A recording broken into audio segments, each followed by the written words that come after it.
Peace and welcome. I'm super excited to converse with this young, dynamic powerhouse of a policymaker, of an educator, all around dope. You know, I love her spirit, and I'm excited to get into her story. Miss Adorian Murray Thomas, welcome. Thank you for being here. Thank you for having me, brother. Appreciate you. Yeah. So I got an opportunity to cross paths with Adorian. I don't know if you were you at the Young Elected Officials conference in Miami? No, I was at Cube that was in Miami that I think was happening around the same time. Okay. But no, I wasn't in Okay. Yeah, well, I'll reserve my comments from YEO for another I'm all right with that. But we got to connect. We got a chance to connect, and I've got a chance to hear Adorian and her perspective through an organization called School Board Partners. She serves on the Board of Education in Newark, New Jersey, which is a very interesting city for a lot. Yeah. So I want to get into, her story, her current focus on the Board of Education. We're at a very interesting time in our country right now, and I'm sure she has a lot of great insights on that. So let's just start with where you grew up. Where'd you grow up? So I'm a diehard Newarker, born and raised here. So I grew up in the South Ward of Newark, mighty South Ward. So folks from Newark will identify with that. And yeah, I had an interesting story because even though I was born and raised here, I spent 4 of my pretty critical years outside of Newark. I was a part of this program called the White Foundation that helped kids who were from Newark, kind of in this gifted and talented, if you will, group, go to private boarding schools for high school. So for high school, I was all the way in Western Massachusetts at a private boarding school for 4 years, and would often have to kind of alternate, kind of being from like a very urban Black and brown city to, going to school in a predominantly white private school in the middle of nowhere. But yeah, born and raised in Newark. Well, what's the name of the foundation or the organization that sent you out there? So the White Foundation, WIGHT. Yeah, okay. I got a homie that works for them now. For real? Yeah. His name is Walden Morrison. Okay. He's actually dope. He's from Jersey, but I don't think he's from Newark. Okay. I went to college in Western Mass. I went to Williams. Got it. My college wasn't far from Williams. I mean, my high school. Yeah, where'd you go to high school? The Northfield Mount Herman School. Okay. So we were really close to Amherst, actually. So like maybe 30 minutes from Amherst. Got it. If I went to Amherst, I guess I would have beef with you because of your whole Williams thing. But it's all love. It's all love. It's all love. It'll still be love. Still be love. Yeah. So all right. So you went to boarding school. What was like the home situation? Like, you got siblings? Like what's your neighborhood like growing up? So it's funny. I'm the only child, both on my mom and my dad's side, but I grew up feeling like I had a bunch of siblings. So my mom, she was a public school teacher here in Newark and a social worker.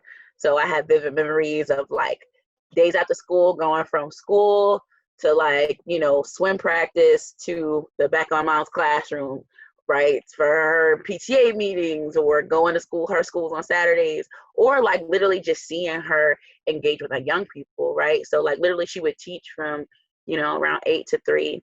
And then from 4 to 6, she's picking up her clients, many of whom were in foster care, and taking them on different field trips, mentoring them, being a social worker, and me just like kind of in the backseat soaking it all in.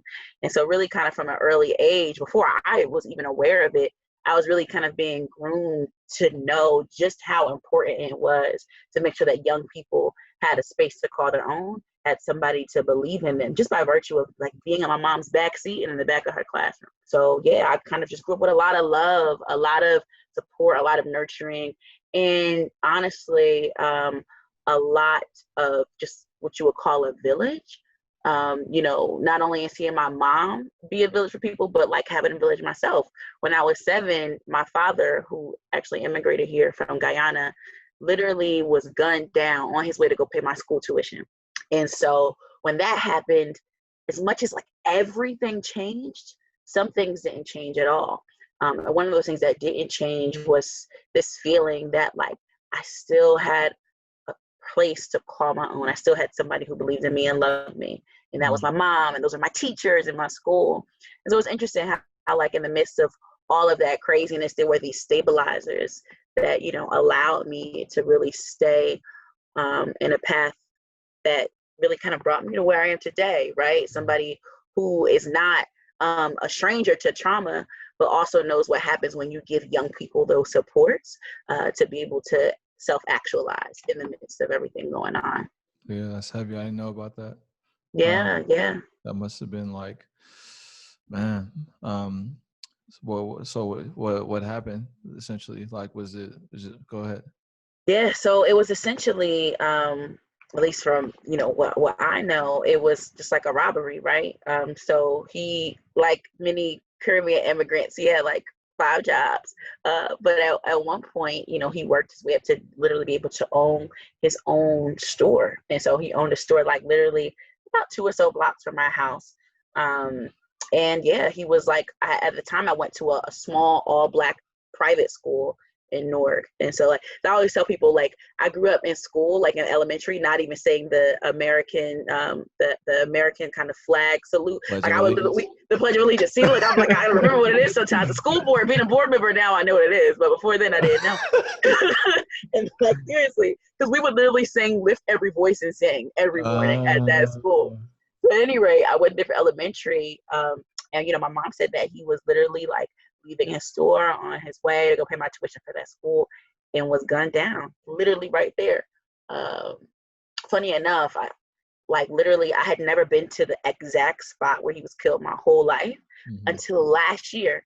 And of all moments, it was during my campaign for school board. I literally had to go into this church, you know, campaigning. And my mom said, this spot right here, like it's this tree stump right outside the church. She's like, this is where your father was killed.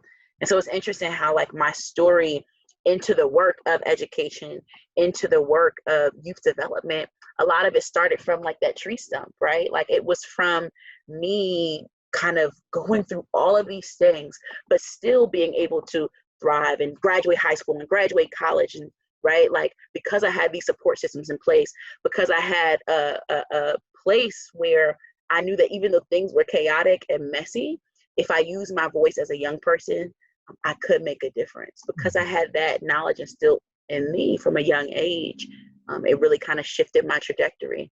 You think about it, I mean, gun violence in cities like Newark isn't something that's uncommon, right? Like there are a lot of young people who lose loved ones to violence. So in a lot of ways, my story isn't particularly foreign. I think one of the things that is uncommon, well, I wouldn't say necessarily uncommon, but one of the things that there needs to be more of is just those support systems for young people when trauma happens. And so I try to embed that work into that mission into the work I do now as a board member, and then the organization that I started for girls who are affected by violence.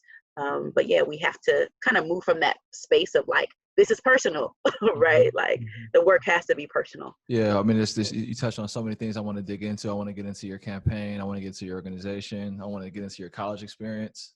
Yeah. And I want to mention this only because I think it's inspiring, because you're actually you're a young elected official, right? Yeah. So I just turned 25 last month. Hey, there you go. Out here, officially mid-20s. Okay. Officially. Yeah. Hey, let me tell you what I was doing at 25. That's another podcast. Yeah. Nothing I want to share publicly. So I'm 35. I got a decade on you, right? And when I first ran, I was 28. People recruited me to run when I was 25, and I thought I was too young.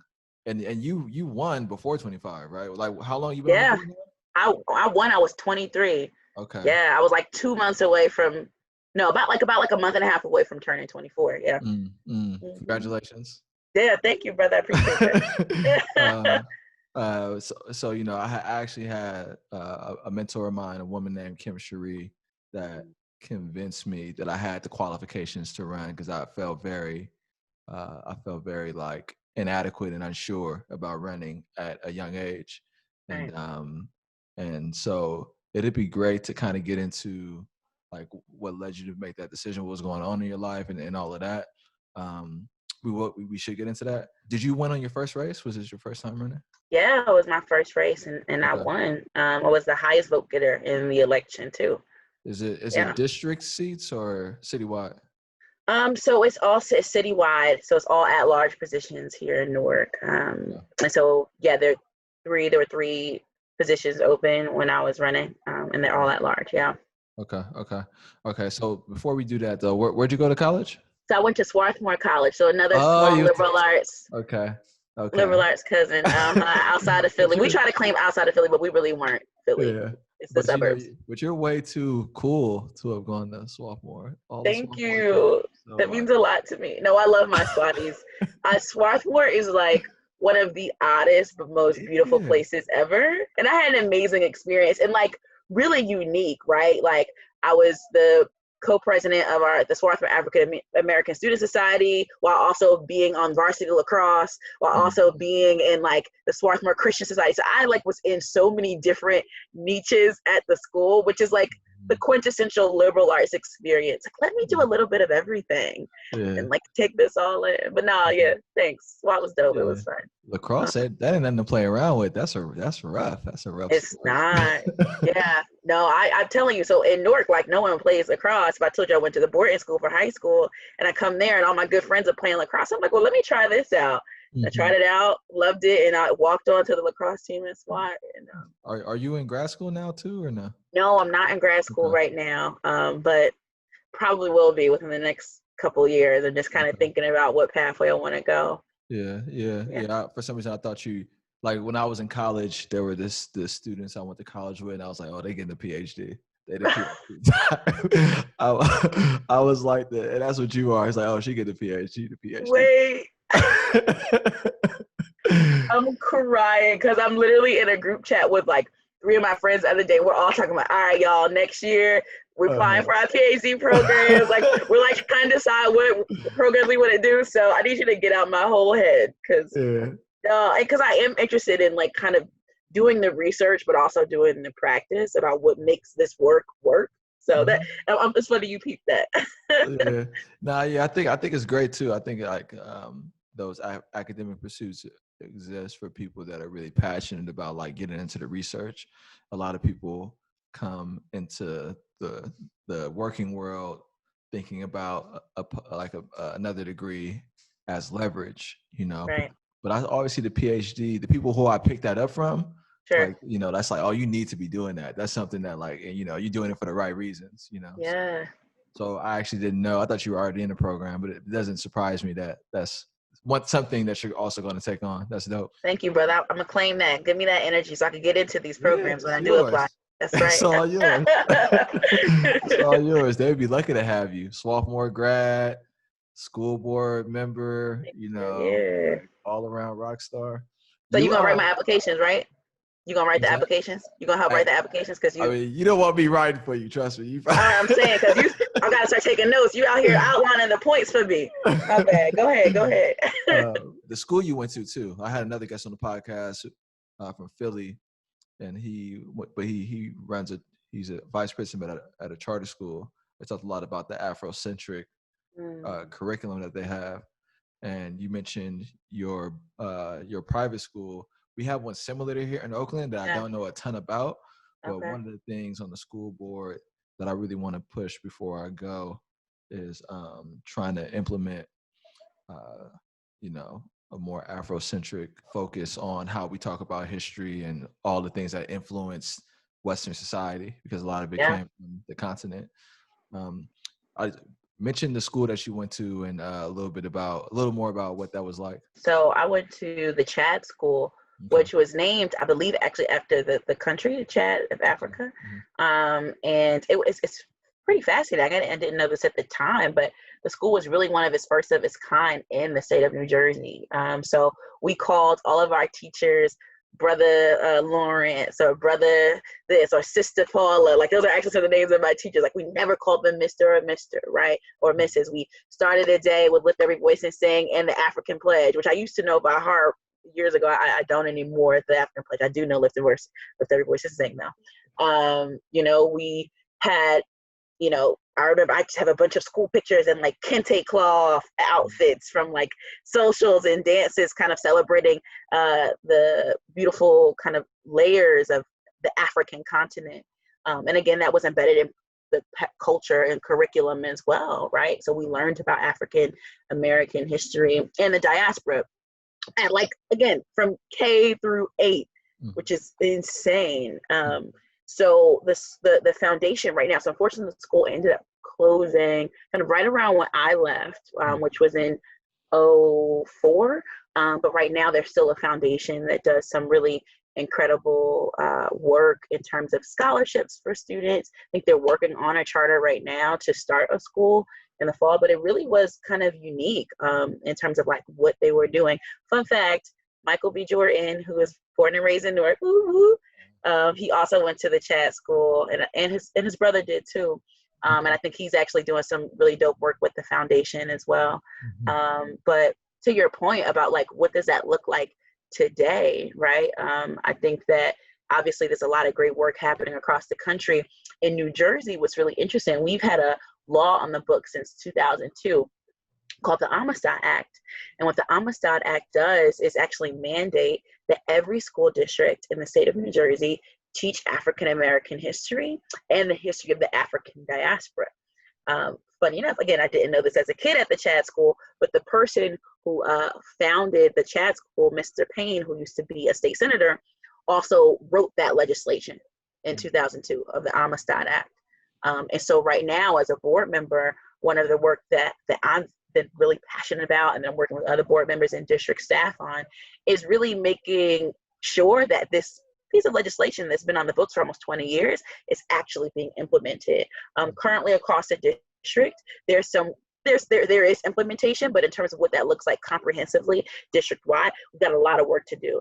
But we've been assembling a team, and we're working on policy to make sure this stuff happens, because we know that when young people know who they are and when they know the history of other people in their communities, it adds to not only their self-esteem and self-confidence, but just like their cultural literacy and how they navigate the world and the workplace. So I'm glad to see that a lot more districts are going in this direction of culturally responsive pedagogy and curriculum. Now those are like the proper kind of terms for it, right? But a lot of folks have been doing this work for years, and now it's about time for us to keep pushing the ball on that. All right, so you're 23, you're fresh out of college, you like, I'm running for office. That's probably not how it happened, but what happened? So like, you finished school, like, lay it out. I'm interested. What happened? So literally, like, I finished school in 2016. I majored in political science and educational studies.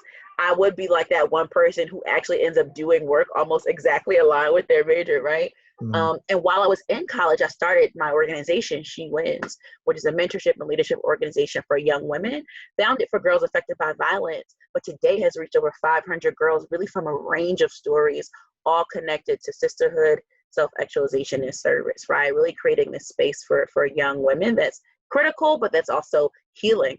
And so I'm running that when I graduate, while also working for this other really incredible organization that's serving young people who are at risk in the city of Newark, who had either dropped out of high school or at risk of dropping out. And we're getting them back in school, right? For kids who are on long-term suspension in districts, we're getting them, like, I'm helping run restorative justice interventions. So I'm literally doing like 1,000 things at once at like 22 years old. And then a year and a half into doing that, folks in the city who are kind of interested in getting young voices that are new, that are fresh, that are committed to like actual young people, reach out to me, and they're like, look, I think that you would be a great candidate for a school board. And I'm like, Celia, what?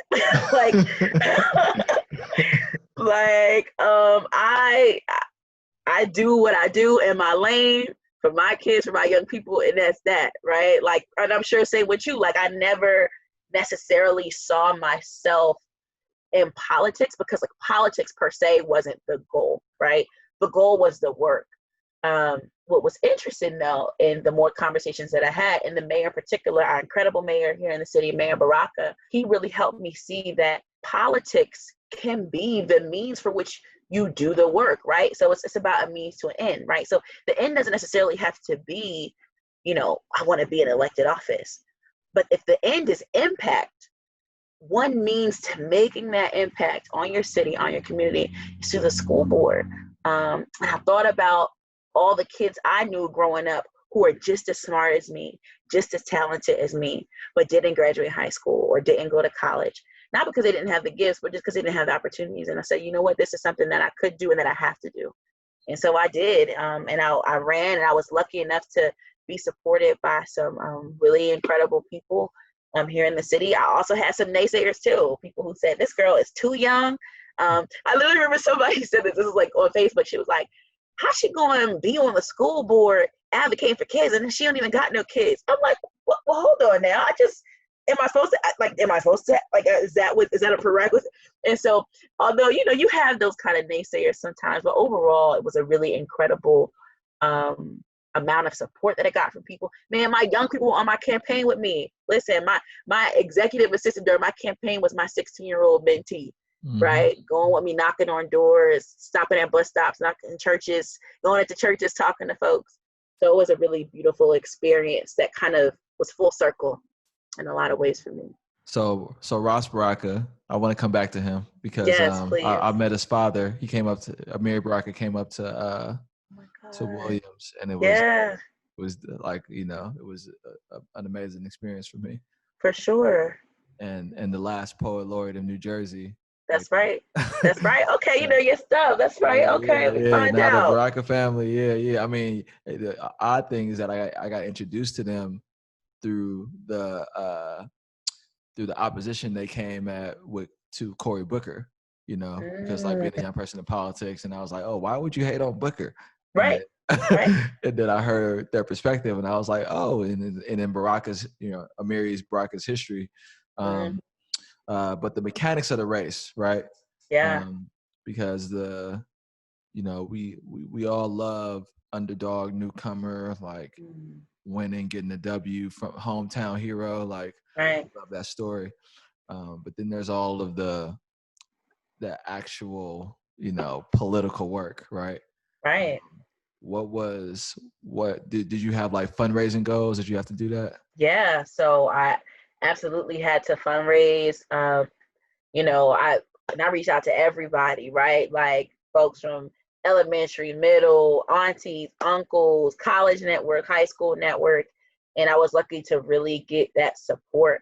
I think that people really want to be a part of something, right? Everybody has a desire to be a part of something, especially when they feel like it's, someone who they know is like in it for the right reasons. And so I was really privileged to have at 23 years old had a reputation for people like knowing what I stood for and knowing what I was about.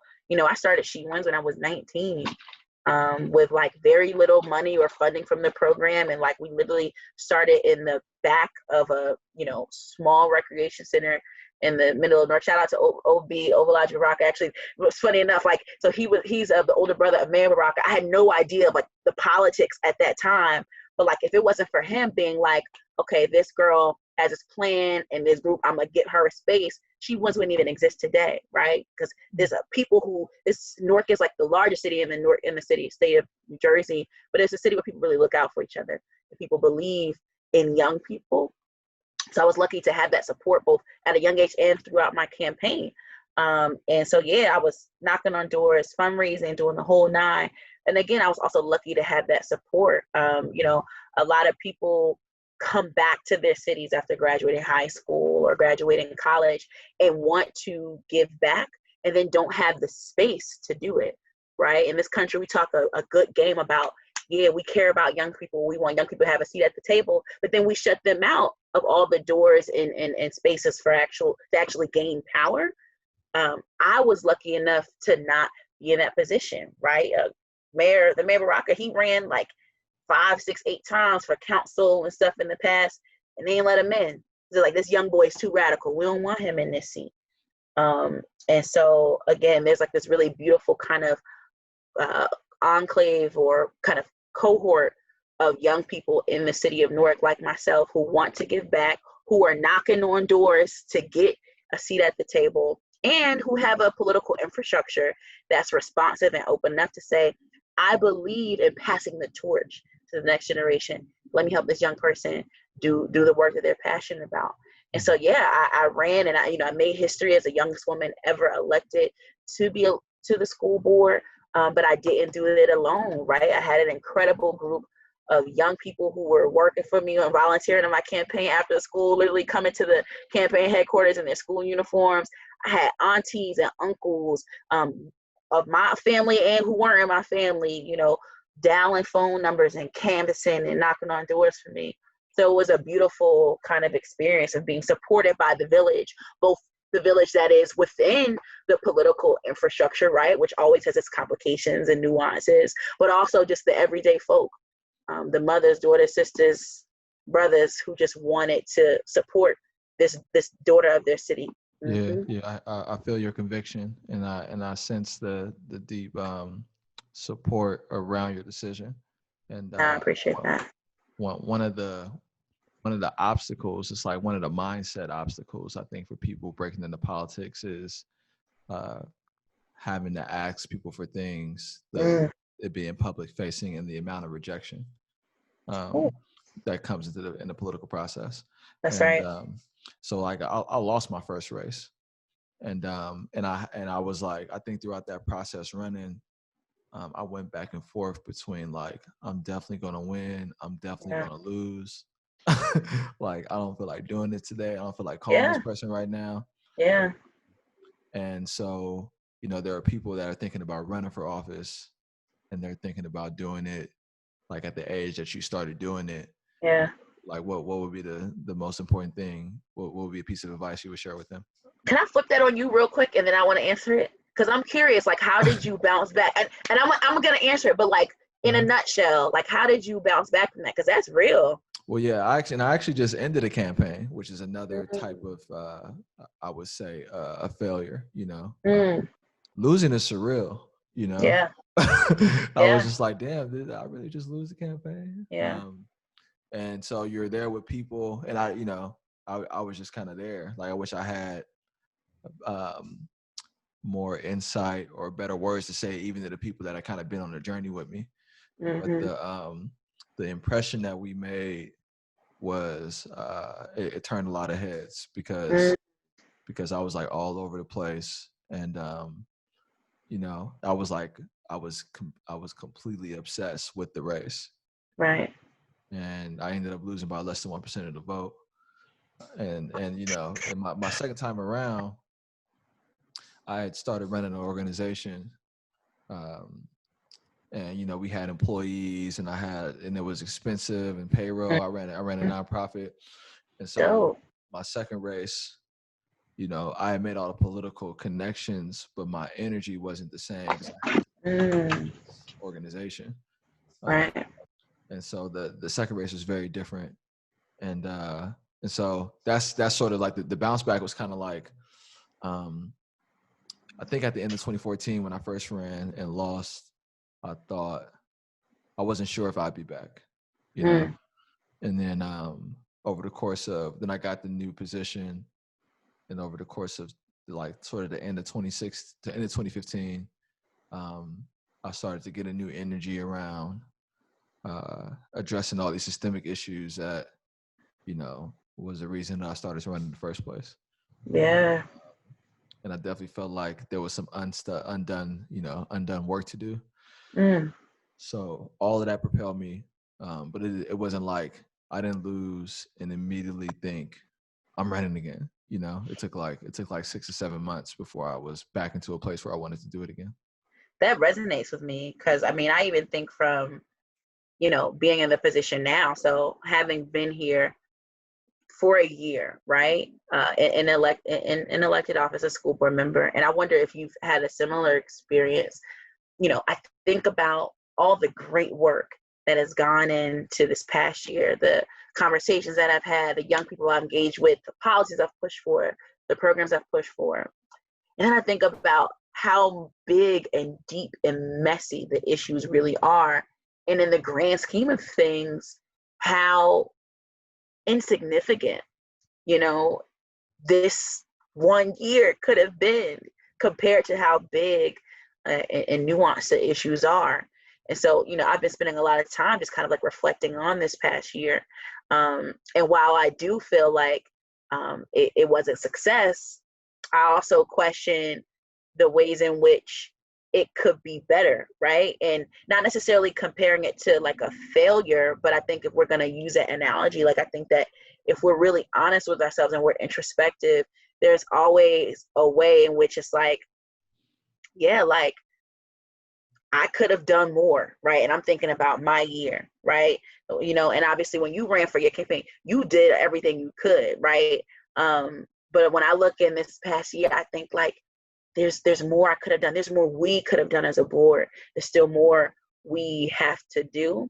And so while I don't look at it as a failure per se or kind of a loss, I do look at it as like, yeah, like this hit.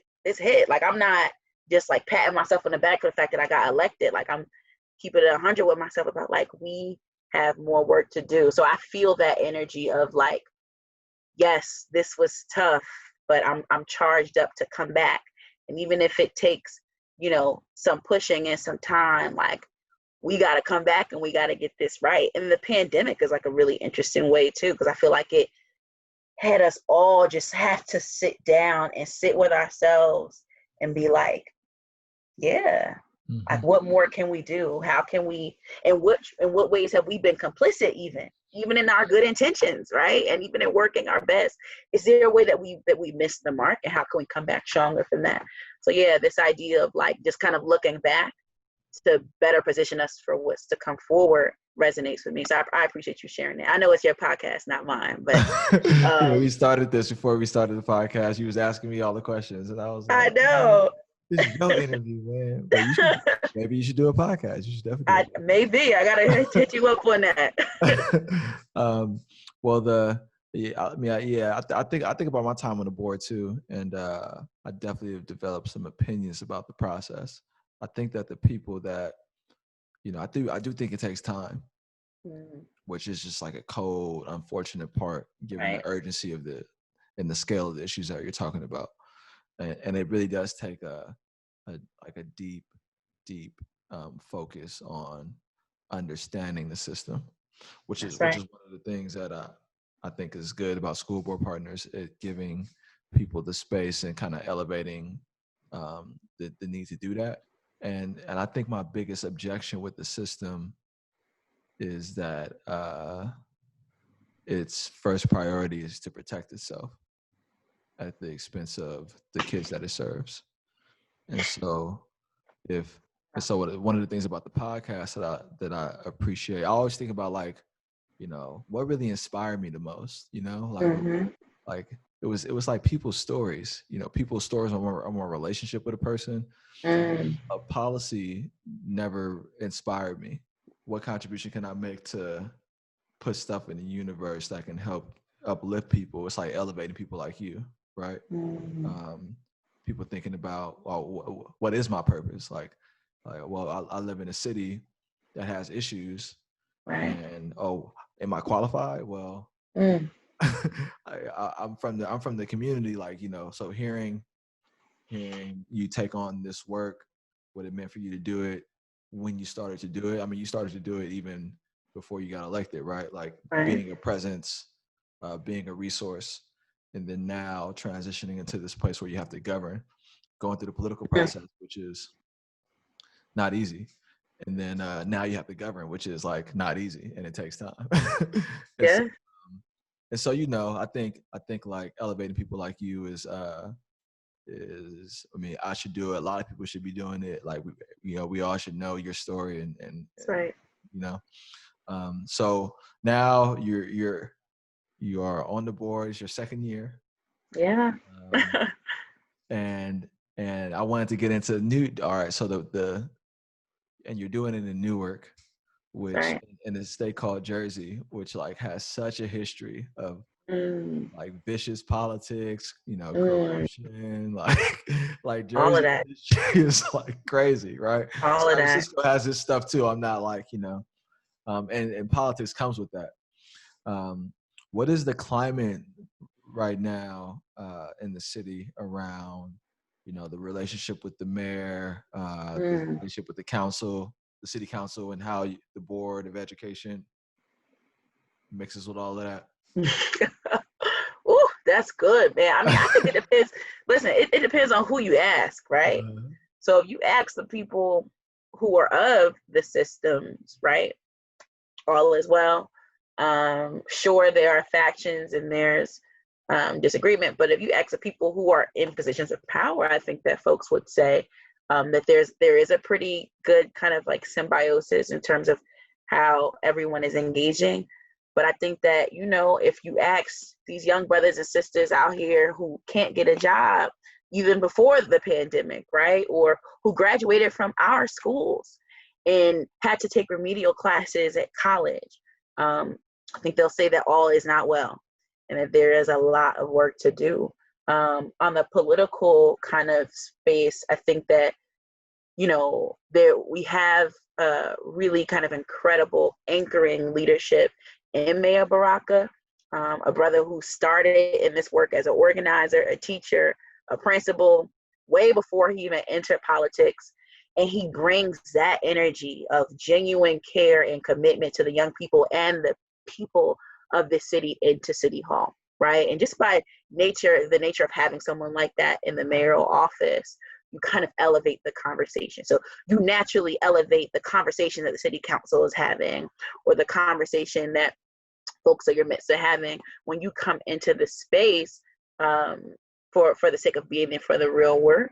That said, I mean, that doesn't mean that, he doesn't run into roadblocks that are bigger than him, right? Like having a mayor who is passionate and skillful and knows the work, try to tackle 50, 60 years of racism embedded in the Newark Police Department, right? Or systematic poverty and disenfranchisement and unemployment that has staggered this city. One man can't fix all that, right? And so I think that there is a real push that's coming from the people of this city, the parents, the young people, the organizers, to say, look, we need more. And yes, we have a city council that's all Black and brown. And there are amazing people on the city council who I know. Yes, we have a mayor who is amazing, who knows this work, but there still is a lot of work to do. And I will hold you accountable as elected officials to do that work. And those same people come to our board meetings as school board members, right? They sign up for public participation, and sometimes they express their opinions nicely and sometimes they don't. And I'm okay with that. Like, I'm okay with the amicable concerns and the ones that are pissed off and that are filled with rage, because this problem should make us angry. These problems should make us sign up to speak at school board meetings and council meetings and whatnot. And so, yeah, I think that in the broad sense, we do have that representation in our political system of progressive values, but we know that representation without accountability cannot create liberation. You have to have accountability from the public, and we have a lot of that happening now. Mm-hmm. Yeah. Yeah.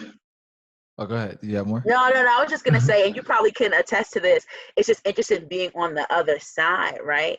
So to kind of have this dual tension between being that person who's used to being on the ground as an organizer or a direct service provider, and now also being a part of the body that helps make decisions that affect the change that you were once trying to influence from the other side.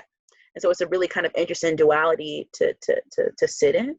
And to me, it holds me more accountable, because I know that, like, I'm not here for anything else but for the work. And if I ever remove that sense of purpose, then what am I really doing? Right? Like, if I don't remind myself of why I ran and who I ran with and who I ran for and who voted for me, who got up out their bed that day to vote for me, then what am I doing here? And we have to always kind of carry that weight of this work as we navigate being school board members or whatever, elected official position. Yeah, and that's definitely the type of I think perspective you should hold if you're gonna just remain like on top of the work, Right. Yeah, I mentioned a little bit about the climate that we're in. So we all had to transition into shelter in place. The murder of George Floyd happened. And San Francisco is it grapples with a lot of issues around our vast like income disparity, Right. and the amount of homelessness on the streets. We sort of this poster child for gentrification. Like the city Mm-hmm. was at 1.17% Black. Now we say we're like 3%.